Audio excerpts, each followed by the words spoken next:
Hello everyone and welcome back. तो आज हम लोग पढ़ने वाले हैं क्लास 9 का chapter that is verbal and non verbal communication. Clear है? तो आज का इस वीडियो में टॉपिक रहेगा हमारे पास written communication and oral communication. ठीक है, दोनों के मेरिट्स एंड डीमेरिट्स हम लोग आज की इस वीडियो में हम लोग डिस्कस करने वाले हैं। क्लियर है? तो पहला टॉपिक हमारे पास रिटन कम्युनिकेशन। क्लियर है? रिटन कम्युनिकेशन क्या होता है? इट इज सिंपल दैट कि कभी भी कोई भी जब हम लोग बातचीत एक पेन और पेपर के जरिए करते हैं। क्लियर है? दैट मीन्स कि जब आप लोग अपनी आंसर शीट लिखते हैं तो किस में लिखते हैं? एक आंसर शीट में लिखते हैं। ठीक है, आपको एक क्वेश्चन पेपर दिया जाता है, उसको आप लोग आंसर्स मतलब कॉपी में करते हैं। ठीक है, then teacher is going to check. Clear है? तो यहाँ पे चीजें क्या होती हैं, जो भी आपके दिमाग में थॉट्स होते हैं, जो भी थिंकिंग होती है, जो भी आपके दिमाग में जो क्रिएटिविटी होती है, वो आप उसको अपना पेन डाउन कर देते हो। क्लियर है? तो यहाँ पे इसको हम लोग बोलते हैं that is a written communication. Teacher आपसे क्वेश्चंस के जरिए पूछ रहा है और आप उसको आंसर्स के जरिए कॉपी में लिख रहे हैं and teacher is going to check that. Clear है? That is the exact and the very easy example of the written communication. ठीक है, हम लोग लेटर्स लिखते हैं, नोटिस नोटपैड वगैरह लिखते हैं और नोटिस बुलेटिन बोर्ड में लगाते हैं, तो ये हमारा क्या है? Written communication. क्लियर है? इसके मेरिट्स क्या क्या है हमारे पास? इजी मेरिट्स बताते हैं कि that is a wide axis. ठीक है, written communication is the most economical and the probable the only means of communication when the sender and receiver of the message are separated by a long distance. ठीक है, कि मतलब बहुत ही आसान होता है। और वाइड एक्सेस मीन्स होता है कि अगर कोई भी जब दो लोग बहुत दूर दूर है, ठीक है, एक शहर से दूसरे शहर, जैसे पहले के जमाने में होता था। क्लियर है? तो वहां पे क्या होता है कि मैं लिखता हूं और आपके पास पहुंच जाएगा और आप भी लिखेंगे खत तो मेरे पास आराम से वो पहुंच जाएगा। क्लियर है?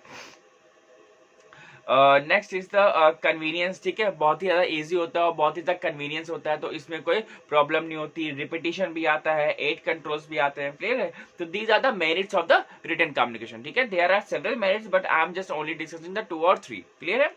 डीमेरिट्स क्या क्या है? सबसे पहला है आपके पास टाइम कंज्यूमिंग। ठीक है, that use to consume a very good amount of time. ठीक है, लिखना पड़ता है। जब आप जानते ही हो कि आप जैसे एग्जामिनेशन लिखते हो तो आपको 3 घंटे लगते हैं लिखने में, वो पूरा सॉल्व करने के लिए। क्लियर है? तो वो बहुत ज्यादा टाइम लेता है। Clear? Next is costly.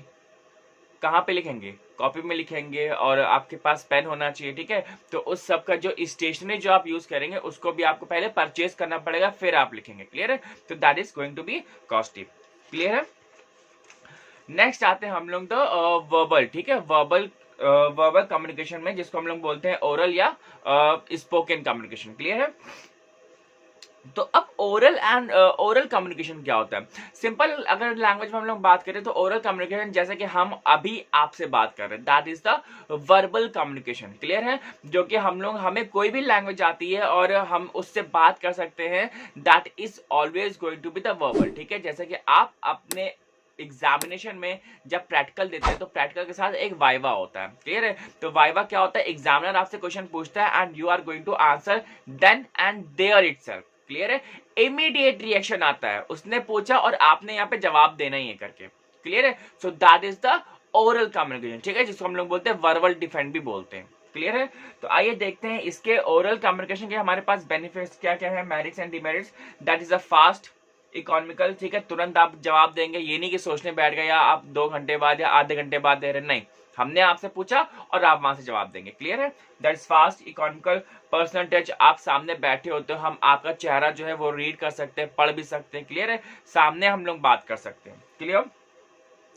Better understanding भी होती है इसमें। And what is the demerits? Demerits क्या क्या होता है? सबसे पहले तो लैक ऑफ रिकॉर्ड। ठीक है, वहां पे हमारे पास क्या होता है, रिटर्न में हमारे पास रिकॉर्ड हम लोग मेंटेन कर सकते हैं, we do have the evidence. ठीक है, लेकिन यहाँ पे लैक ऑफ रिकॉर्ड मतलब कि हमारे पास कोई भी रिकॉर्ड नहीं है। आपने कल क्या कहा था? मैं कह रहा हूँ भैया मैंने पूरा क्लास 9 का चैप्टर खत्म कर दिया, लेकिन मेरे पास रिकॉर्ड कहाँ पे है? वो तो सिर्फ मैंने बोला है ना, एविडेंस के रूप में तो कुछ है ही नहीं। क्लियर है? तो मिसअंडरस्टैंडिंग, कभी कभी मिसअंडरस्टैंडिंग भी हो सकती है कि आप बोलना कुछ चाहते हो और निकल कुछ और जाता है। ठीक है, अक्सर होता है आप लोगों के साथ। ठीक है, and that is a lengthy message. ठीक है, lack of responsibility and time consuming also, it is do contain the time. ठीक है, now let us see the difference between the verbal and the non verbal communication. Clear है? जो spoken communication है और जो written communication है, तो इनके बीच में जो डिफरेंसेस है ये आपकी स्क्रीन पे आया हुआ है। तो आप देख सकते हैं we do have a 14 points. ठीक है, आप 5 से 6 या 6-7 आराम से याद कर लीजिए, इसमें कोई प्रॉब्लम नहीं है। स्क्रीन में पूरा चल रहा है और आपकी बुक में भी 14 पॉइंट्स दिए हुए हैं, तो need not to just learn all the 14। ठीक है, तो सबसे पहला आएगा आपका form, it is a verbal and it is a written format. Meaning क्या होता है? It is a face to face communication and it may be through a letter, notice और द सर्कुलर। क्लियर है? साइज ऑफ मैसेज क्या हो जाएगा? It may be large as well as the small and generally it is a large. लिखते हैं हम लोग कैसे? हम लोग हमेशा बड़ा ही लिखते हैं। अगर किसी को एक्सप्लेन करना है तो नॉर्मल सी बात है, आंसर बड़ा होगा। क्लियर है? टाइम में क्या हो जाएगा? It take almost no time and it take a very good amount of time. Clear है? तो आज के लिए बस इतना ही रखते हैं। बहुत छोटी सी वीडियो है, that is the written communication and the spoken और द वर्बल और कम्युनिकेशन। क्लियर है? तो आई होप कि इन दोनों में डिफरेंस आपको अच्छे समझ में आया होगा। And if you feel any doubt then please let me know in the comment section. और अब तो आप मेरे व्हाट्सएप पे भी जुड़ सकते हैं। ठीक है, we are just going to run the WhatsApp live classes, तो just join that group. Clear है? तो बस till then bye bye and thank you very much.